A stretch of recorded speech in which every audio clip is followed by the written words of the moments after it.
Steve and Alan's pro tips in a short time. Learn a lot. Hey, Alan.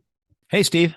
Today's quick pro tip is for anyone who's feeling the pressure right now. Shrinking budgets, more expectations, music programs that are on the chopping block. So you've been doing corporate training for what, 15 years now? Yeah, about that. And you've said that a lot of what you see in the corporate world completely changes how you think about advocacy for music programs. So where do you want to start? Well, let's start with the uncomfortable part. A lot of music teachers in general, advocate in ways that accidentally undercut their own credibility, especially if they're talking to school boards or business leaders or parents who work in corporate settings. And here's a big one. We're overworked. We work nights and weekends and we don't get paid for it. That's something I said. And I'm not saying that isn't true. That is true. And it matters. But here's the problem from the advocacy standpoint. In most corporate environments, in most professional environments, it's normal too. Yeah. In my work in the corporate space now, I've had Sunday email chains with HR business partners. I've met clients after hours for drinks to walk through some issues, and neither of us was on the clock in that situation. Nobody's earning time and a half. That's just how the professional world works. So if teachers lead with, we work nights and weekends, a lot of professionals will quietly think, yep, so do I. That's not unique. And it doesn't land the way you think it lands. And it might even make you seem like you don't know what's up. Yeah. So you're not saying the workload isn't a problem. You're saying it's the wrong lever with this particular audience. Oh, yeah, exactly. Yeah, the workload is a problem, but it's the wrong lever with this audience. It's the wrong comparison. It makes it sound like you don't understand reality. Yeah. All right. So what should we be talking about instead? How about what's truly unique about the teaching environment, especially for music teachers who are professionals with degrees and wearing nice clothes to work? Some practical examples: the flexibility of time versus the inflexibility of time. In corporate, if you've had a rough morning, you can move a meeting, block off an hour, go to the bathroom whenever you want to, maybe show up a few minutes late without much issue. Teaching, I remember having exactly 20 minutes for lunch that happened at the exact same 20 minutes every day. If that, I mean, people come talk to you then. You can't leave the room. You can't move your meeting with 45 seventh graders. It's on everybody's schedule. And that level of inflexibility is not normal for college educated professionals. Bathroom breaks, basic autonomy. You shouldn't need to beg another adult to watch your room so you can use the restroom. That would be absurd in any other professional context. PTO, that stands for paid time off. Vacation time, summer break. Corporate folks have PTO, usually at least 2 weeks of it. They can take off a random day in October if they need to. They can go on a week-long trip in late January. Teachers get almost no flexible days without causing a small logistical disaster. And you get summers off is a myth when you're doing marching band, show choir camp, planning, leadership training with group dynamic, or anything else. So hopefully those are advocacy points that make corporate people sit up a little straighter and think, wait, you have a master's degree and you can't pee when you want to? So the tip here is to stop spending time on comparisons that aren't unique, like evenings and weekends. Start talking about the ones that are. All right. So let's talk about funding, because that one comes up constantly. Well, you can't just throw money at the problem. Right. And here's the kicker. In the business world, that's exactly what they do. It's just called investment. Is your team burned out? You can add staff. Costs money. Bring in consultants. Costs money. Upgrade equipment and software. Costs money. Pay for training. That's how I'm putting food on the table, as I'm getting hired for training. They offer bonuses, retention incentives. They never talk about that as throwing money at the problem. It's just framed as investing in outcomes. Same thing at home. If your air conditioner heating unit dies, you don't sit there in 95-degree heat and say, well, we're not the kind of family that just throws money at problems.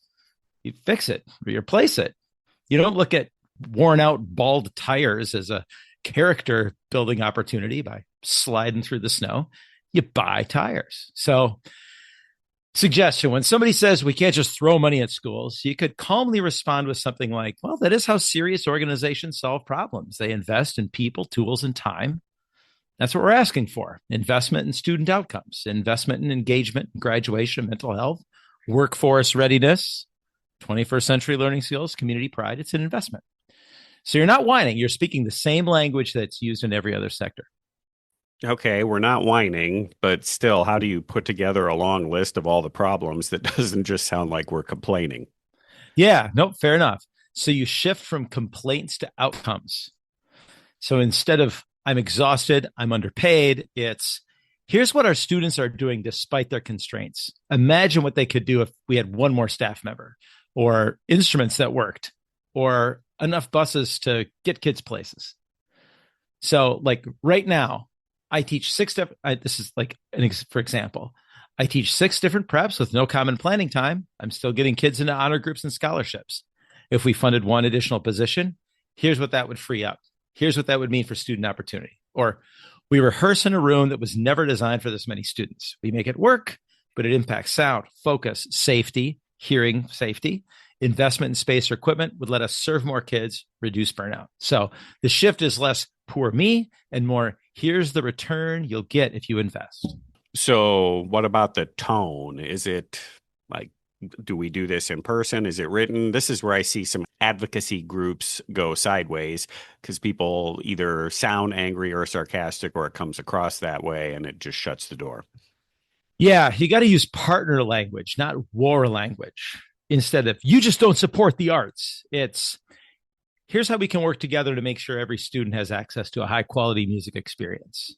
Or, you're cutting us again, like us against them. It's here's some things that we'll lose if we keep cutting. Here's what we can gain if we restore funding or increase funding.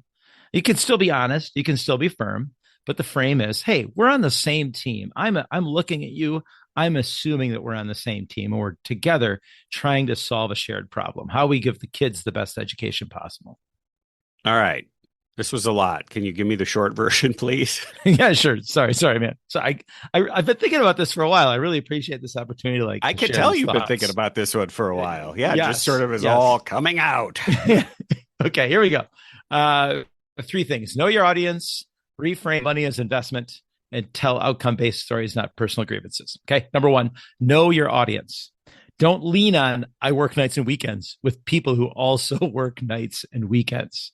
Yeah, because remember also like our administrators, they're also working nights and weekends and not getting compensated for it too. Yeah, exactly. Activity duty as well. So instead, lead with what's uniquely broken about teaching environment: rigidity of schedules, lack of basic autonomy, etc. Number 2, reframe money as investment. If someone says we can't just throw money at it, remember every serious organization does that, but calls it investing in outcomes. Tie your request to results, not personal comfort. And number 3, tell stories, outcome-based stories, not personal grievances. Use real examples of what your students are achieving now, and then what more they could do with better staffing, better space, better tools. So those are 3 ways to stop sounding like a complainer and start sounding like what you actually are, a professional making a thoughtful case for investing in kids. And I don't want to let that last part just slide away. I think sometimes, actually, I think most of the time, people aren't complaining. They aren't whining. They just think that those types of approaches will give them the strongest case. So it isn't really, well, I work nights and weekends and I am upset about that, because all of us are in this profession because we love it and we love the students. They just mistakenly, according to you, are using the wrong argument to try to get what they want, which is better outcomes for the students. Right.